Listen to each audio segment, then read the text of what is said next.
Yo, what is poppin', Hannah? How you doing? I am your guide, Q. Welcome back to some AITA, some Am I the Antagonist, whatever you want to call it. We are going to be looking at the AITA-filtered subreddit, which I believe is just a revelation. It really cuts through a lot of the negative traits of the regular Am I the Antagonist subreddit, and shows a lot of posts that tend to be, like, more controversial, like people couldn't really agree on whether this person was in the wrong or not. So posts like that, definitely a lot more interesting to me. Let's get into it. Alright, so this one is a loaded situation, really interesting. Am I the antagonist for telling my husband that he can't stay with his gay friends? Sounds very bad from the start, but let's get into it. I met my husband Luke 7 years ago when he lived with his childhood best friend Sam, sharing an apartment in New York City. When I first met Sam, he didn't seem to like me very much. He ignores me, walks away when I visit the apartment, doesn't smile, doesn't respond if I ask a question, etc. At first, I thought he was gay and maybe had a crush on Luke, just my instincts, but Luke assured me that he is not and just shy. A few months later, their third roommate moves out, and Sam invites one of his friends, Will, to take the extra room. Will is bisexual and has a friend, John, who is gay. I didn't have any problems with this situation until I felt that they were openly disrespecting my relationship. There were so many instances, but I will list a few. They always text Luke, calling him baby, etc., and asking if he would go to events with them without me. One time, John started hitting on Luke in front of me, touching his face, etc., and said something like he could turn him gay. Another time, John started touching Luke when they were working together until Luke asked him to stop. 4. They all did nitrous together, I wasn't there, and John enacted a sexual motion on Luke which supposedly made him super uncomfortable, so he left. He told me later. Given that I come from a highly conservative background, this made me feel very weird, and I told him that I didn't want to hang out with his friends anymore. I didn't tell him not to, but I made it clear that I don't like John. That, combined with the fact that Luke and I were moving in together when their lease was up, they thought he would renew it with them, upset these friends, and they decided to stop talking to him. We moved out and moved on and lost touch with them. We got married 4 years after that. About 2 years ago, we found out that Sam was, in fact, gay and got married to Will. Now all three of them are living together in NYC. To make the long story short, Luke and I moved to the UK last year, and Luke is visiting the USA now on a personal trip. He did not tell me where he plans to stay in NYC until last night when he mentioned he would be staying with Sam, Luke, and John, crashing on their couch. He said that he asked all of his friends in NYC, but only Sam could accommodate, although it was the first time he spoke with Sam after all these years. This upset me, and I told him it weirds me out and makes me uncomfortable. Then Luke got upset with me, asking if I were worried that he would turn gay and do things with them, etc. I got upset and ended the conversation. I see how this story makes me seem homophobic, but I am not, believe it or not. I am just unhappy my husband is planning to stay with these people who disrespected me and my relationship. I told him if he wanted to get a coffee or dinner with Sam, it's okay, but staying overnight makes me uncomfortable. Am I in the wrong with how I feel? Alright, so this is now the 13th time I have tried to record my commentary on this post because it is so confusing, but I think I'm starting to iron out my thoughts. I think that one thing that we can establish right off the bat is that your husband and you's understanding of one another is not nearly where it has to be for this trip to actually happen. Like, it seems like you don't understand why he would want to stay with these guys because they've made him uncomfortable in the past by pushing these boundaries. Is he actually uncomfortable with it or not? It doesn't seem like we can tell. And then he doesn't understand why you feel like your relationship has been disrespected and you feel jealous in this situation that, like, something could happen or something has been tried, because, like, you read through, like, you can go rewind back to the 4 things she described. I think one of them wasn't a big deal, but the other 3, if I had a girlfriend and she was talking about her guy friends did that stuff with her, I would be like, okay, those guys definitely really want to bang you. They are testing boundaries and seeing how far they can take it. Like, I think that the fact that these men are gay might add an additional level of confusion for people, but just in terms of like people that are attracted to other people, I think that this situation is definitely sketch at best. And if you understood your husband more and he understood you more, I don't think this would be as big of a deal. You would be able to figure it out. But there seems like there's just like a massive disconnect there. I don't know. Let me know what you guys think. I think this woman is definitely like, she has a right to be uncomfortable, but I think that it comes from a place of her and her husband just not understanding each other at all. So I don't even know if there's like an asshole, no asshole in this situation. I think this is just a bad relationship where two people just don't get what's going on in the other's life. So on this post, they did reach a consensus of asshole, but there seems to be like the voting was very close. So let's see what's going on here. Would I be the ass for suing a customer for damaging an extremely valuable item? For context, I run a business selling antiques and vintage items.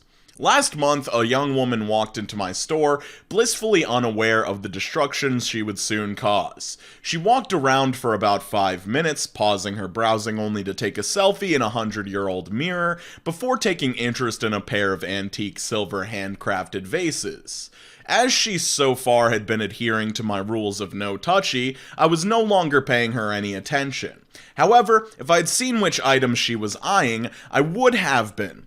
The pair together was initially valued at around $4,000, and I had a bid for even higher. Well, clearly she did not understand the idea behind valuable items being placed on a high shelf in an antique store.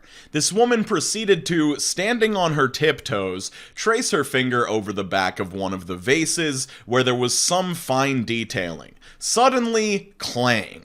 She had somehow managed, while barely touching the thing, to knock it on the ground, badly denting a spot of the detailing as well as a large part of the actual body of the vase. In all my time working in this industry, no customer has ever knocked something off a shelf like that.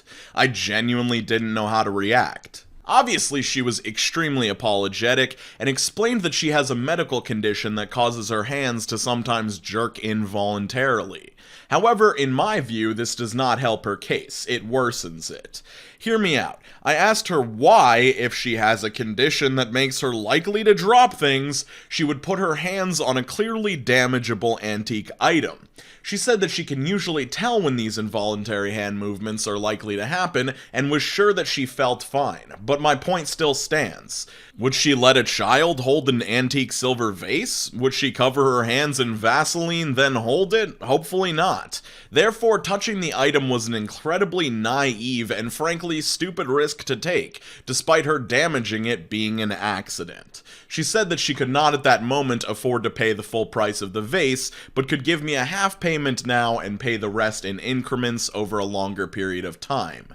However, I was close to selling the pair for full price or higher. Now that one vase is damaged, my original buyer has decided obviously not to take the set, rendering both vases valueless. I'm not willing to wait however many months or years it takes the woman who broke it to scrape an adequate amount together. I want to involve the law, as she owes me at least the highest bid for the pair of vases, but when I explained the situation to my friends, they acted as if I'm the villain. So, Reddit, would I be the asshole for taking her to court over damaged property? Alright, so despite this story being pretty short, it actually has a lot of detail that we absolutely need to talk about in order to come to some sort of consensus about this. I would say right off the bat, with the damage being done to the vase, the customer is obviously in the wrong in that case, because although it was an honest mistake, she should have never put herself in the situation to damage this item. Like, it's an antique store, she knows that she has this condition that can cause her hands to do things she doesn't want them to do. It was just too much of a risk to get this close to an expensive item. Now, with that said, everything after that fact makes the owner look like a giant piece of shit. Okay, giant piece of shit might be a little bit extreme, but like a combination of shitty and just dumb? I don't know. She makes a lot of dumb statements here. She says that she's got this original buyer lined up that wanted the set, and now obviously because one of them is damaged, this buyer does not want the set anymore. She says that makes both of the vases valueless. Yeah, maybe to that original buyer, but not in general. One of the vases is still entirely undamaged and could be sold on its own. The other one that's damaged obviously has lost a lot of its value, but still has some value. Valueless is just entirely the wrong word to use here, completely incorrect. Additionally, she's calling these vases valueless, and yet she's not willing to accept $2,000 upfront or half of the cost of these vases upfront and then payments over time. Like, which one is it? Are the vases completely valueless now, or do you just not want to take the money from this person? I don't get that. Like, I understand that it would be disappointing to have to wait possibly a long time to get the other half of that payment, but I don't understand why you're just throwing that away right off the bat and want to instead sue this person, because the whole lawsuit thing, it's $4,000 overall. Like, you're probably gonna pay more in legal fees / just waste a ton of your time in court dealing with this person. Like it seems like you want to stick it to them, the person that broke this, more than you actually want the situation resolved. At least that's how it's kind of coming off to me. So yeah, so I guess my conclusion would be it's definitely the customer's fault for originally damaging the thing, but then the way that the owner handles it afterwards is just very over the top, very dumb, not handled like a, respectable business owner in a community. Just kind of shitty. So that's what I think. Let me know what you guys think about this situation. So please let me know what your thoughts are on both of those stories in the comments. Please, I really want to know what you guys think. And I would like to give a major shout out to Alicia, Hannah, June, Matthew, Kendall, Caitland, Beth the Dork, Brittany,